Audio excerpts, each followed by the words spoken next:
টি-20 বিশ্বকাপে জায়গা পাওয়ার দৌড়ে যশস্বী জয়সওয়ালের কাছে হেরে গিয়েছিলেন শুভমান গিল। পারফর্ম করেও স্বপ্নের লক্ষ্য ছুঁতে না পারার কষ্ট অবশ্য তার মনোবল ভাঙতে পারেনি। নিজের মতো করেই নিজের কাজ করে যাচ্ছেন। এরই ধারাবাহিকতায় চেন্নাই সুপার কিংসের বিপক্ষে অতিমানবীয় এক ইনিংস খেলেছেন তিনি।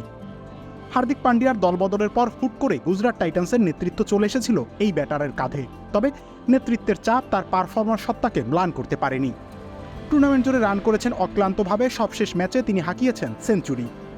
আহমেদাবাদে এদিন মাত্র 55 বলে 104 রান করেছেন এই তরুণ। ওপেনিংয়ে নেমে অপরাজিত ছিলেন 18 ওভার পর্যন্ত।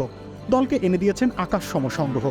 সাই সুদর্শনের সাথে তার 210 রানের ম্যারাথন জুটিতে ভর করেই রেকর্ড পুঁজি পেয়েছে গুজরাট। শুরু থেকে আগ্রাসী ব্যাটিং করছিলেন শুভমান। প্রথম ওভারে মিচেল স্যান্টনারকে 1-4 ও 1-6 মেরে ভালো কিছু ইঙ্গিত দিয়েছিলেন। এরপর কেবলই বাউন্ডারির গল্প। পাওয়ার প্লে শেষে তার নামের পাশে ছিল 13 বলে 29 রান। হাফ সেঞ্চুরি করতে মাত্র 25 বল অপেক্ষা করতে হয়েছিল তাকে। যদিও ব্যক্তিগত মাইলফলক তুষ্ট করতে পারেনি এই ডানহাতিকে। চেন্নাইয়ের বোলারদের উপরে আরও আক্রমণাত্মক হয়ে ওঠেন তিনি। পাওয়ার হিটিং আর ক্লাসিক্যাল শটের মিশ্রণে অপূর্ব ব্যাটিং প্রদর্শনী দেখান সে সময়। 17তম ওভারে আসে সেই মহেন্দ্র খন। 4 মেরে 3 অঙ্কের ঘরে প্রবেশ করেন এই তারকা।